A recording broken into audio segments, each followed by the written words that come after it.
Hello students, last question discuss करेंगे हम exercise 7.5 के लिए। क्वेश्चन नंबर 7 देखो क्या कह रहा है। Integrate root 1 plus x square upon x की पावर 4 dx। ठीक है, सबसे पहले वही कॉमन लेने वाला पार्ट है। इस ऊपर वाले रूट में से मान लो मैंने एक्स स्क्वायर कॉमन निकाल लिया, मान लो ऐसा, तो इस वन में से क्या हो जाएगा, 1 अपॉन एक्स स्क्वायर बचेगा और इधर 1 बचेगा। ठीक है, और अपॉन में एक्स स्क्वायर एक्स की पावर 4 चल रहा है। अब अगर एक्स स्क्वायर को रूट के से बाहर निकालना है तो केवल एक्स बचेगा आपके पास,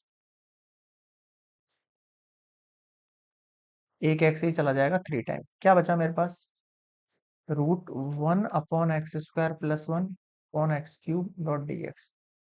लेट करो 1 upon x square plus 1 equals to t. Differentiation करो इसका, एक्स की पावर -2 है, तो -2 आ गया और एक्स की power -3 d x equals to d t derivative हो गया।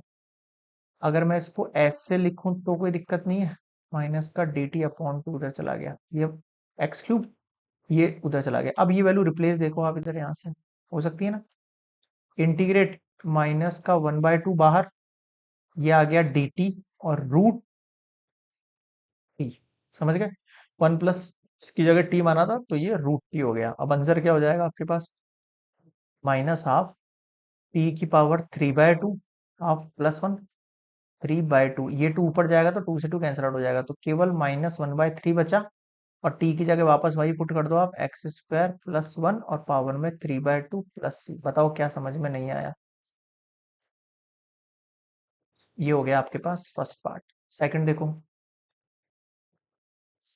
Integrate 1 upon x square root 1 plus x square. ये स्क्वायर यहाँ है, यहाँ है नहीं, यहीं है लग रहा है यार। तो एक सेकंड यार, इसमें तो कंफ्यूज कर दिया इसने तो। ये स्क्वायर लग का रहा है, अलग है इससे। ठीक है, तो 1 upon x square, x square निकालो फिर बाहर, है ना। रूट है, एक्स स्क्वायर बाहर आया, मतलब कॉमन लिया इसमें से, तो ये 1 अपॉन एक्स स्क्वायर प्लस 1 हुआ। एक्स स्क्वायर बाहर निकलेगा तो ये एक्स क्यूब हो गया, ये ना। क्लियर है। अब लेट कर लो आप, 1 upon x square plus 1 equals to t. Derivative करोगे तो ये ऊपर जाएगा, एक्स की पावर -2, -2 आगे आया, एक्स की पावर कितनी बची, -3 d x equals to d t. 1 upon x cube d x equals to minus का डी टी बाई 2, पुट कर दो, -1/2 डी टी। और एक्स क्यूब तो चला गया, इसकी जगह केवल रूट, और ये टी, -1/2 टी की पावर -हाफ। इसका इंटीग्रेशन करना है, देखना क्या बचेगा, टी की power half minus half plus 1 है, +1 कराएंगे इसमें तो हाफ बचेगा, नीचे फिर हाफ बचेगा। 2 ऊपर जाएगा, 2 से 2 कैंसल आउट हो गया, कहने का मतलब माइनस का रूट के अंदर टी की वैल्यू क्या थी आपके पास, 1/x² प्लस 1 प्लस सी। अब आप इन दोनों आंसर्स को देखो एक बार, है ना, गौर करके, एक सेकेंड।